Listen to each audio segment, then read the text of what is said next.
अस्सलामुअलैकुम। आप जरा इमेजिन करें कि आप अपने बेड पर सो रहे हैं और अचानक से आपका बेड हिलने लगता है और आपके कमरे का सारा सामान एक डायरेक्शन में मूव कर रहा है।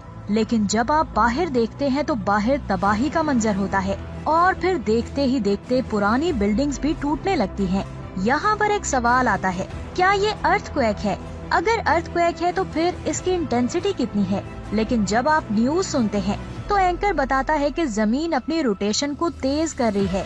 यहाँ पर मैं आपको बता दूं, जब आप अपनी फिंगर पर बास्केटबॉल या फिर फुटबॉल को घुमाते हैं तो आपका दिल करता है कि इसकी स्पीड आप थोड़ी और तेज करें। अब जरा सोचें, अगर अल्लाह ताला हमारी जमीन को फुटबॉल की तरह तेज घुमाने का इरादा कर ले तो फिर क्या होगा? अब अगर अचानक से एक दिन जमीन की रोटेशनल स्पीड तेज होना शुरू हो जाए तो फिर हम कब तक सरवाइव कर पाएंगे? यहाँ पर एक सवाल आता है, क्या होगा अगर जमीन लाइट की स्पीड से घूमना शुरू कर दे? तो दोस्तों, आज की इस वीडियो में आपको ये सब कुछ मैं बताने वाली हूँ।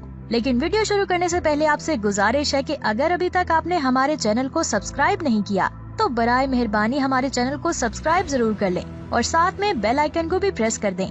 आइए सबसे पहले जानते हैं क्या होगा अगर जमीन लाइट की स्पीड से घूमना शुरू कर दे। तो मैं आपको बता दूं, जमीन को अपने एक्सिस पर एक रोटेशन कंप्लीट करने के लिए 23 घंटे 56 मिनट्स और कुछ सेकंड्स लगते हैं।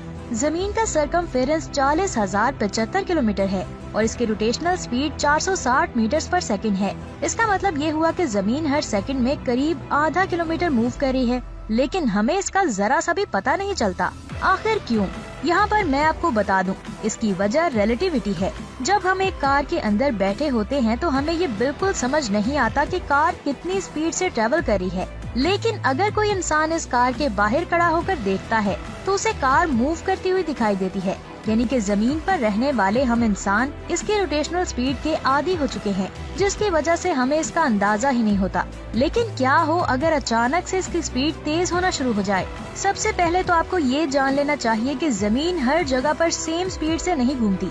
इक्वेटर के एरिया में इसकी स्पीड 460 मीटर पर सेकंड होती है, जो पोल की तरफ जाते हुए कम हो जाती है और पोलर एरिया में जाकर 0 हो जाती है। जमीन पर लाइफ भी इसी रोटेशन की वजह से मौजूद है और यही रोटेशन हमारी जमीन के टेम्परेचर को मेंटेन रखती है। जमीन पर अपने एक्सिस पर रोटेट होने की वजह से ही दिन और रात बदलते हैं और वक्त गुजरने के साथ साथ मौसम भी तब्दील होते रहते हैं। अगर हम इसकी रोटेशनल स्पीड में थोड़ी सी भी चेंजिंग करते हैं तो हमें इसका इफेक्ट जरूर देखने को मिलेगा।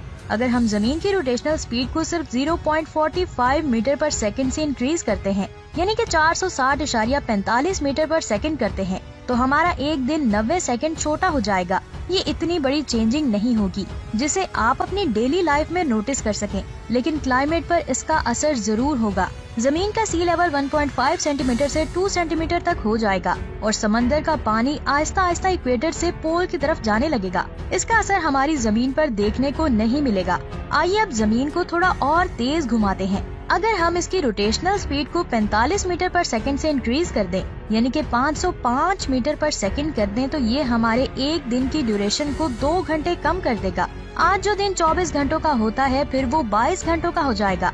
यहाँ पर आप सोच रहे होंगे कि अगर एक दिन 22 घंटों का हो तो फिर हमें इससे क्या फर्क पड़ेगा? तो मैं आपको बता दूं, ये चेंजिंग आपके डे एंड नाइट साइकिल को पूरी तरह से डिस्ट्रॉय कर देगी। आप मुकम्मल तौर पर कंफ्यूज हो जाएंगे कि सोना किस वक्त है और जागना किस वक्त है। 22 घंटों वाले दिन को एडजस्ट करने के लिए आपको संडे को भी काम करना पड़ेगा। यहाँ पर मैं आपको बता दूं, जमीन की रोटेशन इंक्रीज होने का असर सबसे ज्यादा क्लाइमेट पर पड़ेगा।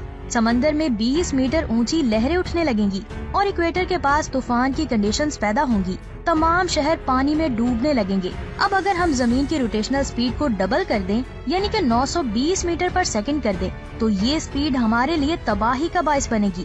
समंदर में इतनी ऊंची ऊंची लहरें उठेंगी कि जमीन पर मौजूद हर एक चीज पानी के अंदर डूब जाएगी। इस पानी से बचने के लिए आपको जमीन पर मौजूद सबसे ऊंचे पहाड़ पर चढ़ना पड़ेगा। जमीन की चारों तरफ घूमने वाले सैटेलाइट्स को जमीन की रोटेशन के हिसाब से डिजाइन किया जाता है। अगर जमीन की रोटेशनल स्पीड अचानक से इतनी तेज हो जाए तो फिर सारी सैटेलाइट्स का जमीन के साथ सिंक्रोनाइजेशन डिस्ट्रॉय हो जाएगा, जिसकी वजह से हमारा कम्युनिकेशन सिस्टम भी फेल हो जाएगा। ना तो हम एक दूसरे को कॉल कर पाएंगे और ना ही टीवी पर कोई न्यूज देख पाएंगे। वैसे आप इस सिचुएशन में टीवी को छोड़कर ये दुआ कर रहे होंगे कि कब आर्मी आए और हमें यहाँ से रेस्क्यू कर ले। लेकिन जमीन की स्पीड डबल होने पर आर्मी का लोगों को रेस्क्यू करना भी नामुमकिन हो जाएगा। इसका असर मौसम पर भी बहुत ही बुरा होगा, जिसकी वजह से हवा में मॉइस्चर की मिकदार तेजी से बढ़ जाएगी और आपको सांस लेने में प्रॉब्लम होगी। अब अगर इसी तरह हम जमीन की रोटेशनल स्पीड को तेज करते रहे तो एक वक्त ऐसा आएगा जब हम इंसान जमीन पर रह ही नहीं पाएंगे और हर चीज हवा में ही उड़ जाएगी। जमीन की रोटेशनल स्पीड 7,886 मीटर पर सेकंड होने पर इसके रोटेशन की वजह से सेंट्रीफ्यूगल फोर्स की वैल्यू ग्रेविटी की फोर्स को पार कर जाएगी और हम सब जमीन को छोड़कर आसमान की सैर को चले जाएंगे। आज जो बारिश आप आसमान से जमीन की तरफ आते हुए देख रहे हैं, वो जमीन से आसमान की सैर करेगी और अगर आप इसी स्पीड को 11,000 मीटर पर सेकंड कर देते हैं तो जमीन की शेप चेंज हो जाएगी। इसकी कोर इक्वेटर की तरफ से बल्ज होने लगेगी और पोल्स की तरफ से फ्लैट होने लगेगी। जमीन पर हमें ऐसे अर्थक्वेक देखने को मिलेंगे जिनके बारे में आप कभी सोच भी नहीं सकते। वैसे हो सकता है कि उस वक्त तक ये सब सोचने के लिए कोई जिंदा न रहे, क्योंकि इतनी तेज घूमती हुई जमीन पर किसी का भी बच पाना नामुमकिन है। और अगर आप अपने घर को इस तरह तबाह होते हुए देखना चाहते हैं तो फिर आपको ये सब होने से पहले ही जमीन को छोड़ जाना होगा। अब आप ये बताएं कि क्या इसकी स्पीड और बढ़ा दी जाए या फिर नहीं, और क्या हमें जमीन को लाइट की स्पीड से घुमा देना चाहिए? क्या सच में घुमा दिया जाए? चले आपकी बात मानते हुए जमीन को लाइट की स्पीड से घुमा देते हैं। अब अगर हम जमीन की रोटेशनल स्पीड को 29,97,92,458 मीटर पर सेकंड करते हैं तो ये स्पीड जमीन की करंट स्पीड से 6,52,000 गुना ज्यादा तेज होगी। जमीन की शेप पूरी तरह से बदल जाएगी। आज जो जमीन स्फेरिकल शेप को मेंटेन किए हुए है वो आहिस्ता आहिस्ता फ्लैट हो जाएगी और कुछ ही टाइम में बिल्कुल एक डिस्क की तरह फ्लैट हो जाएगी।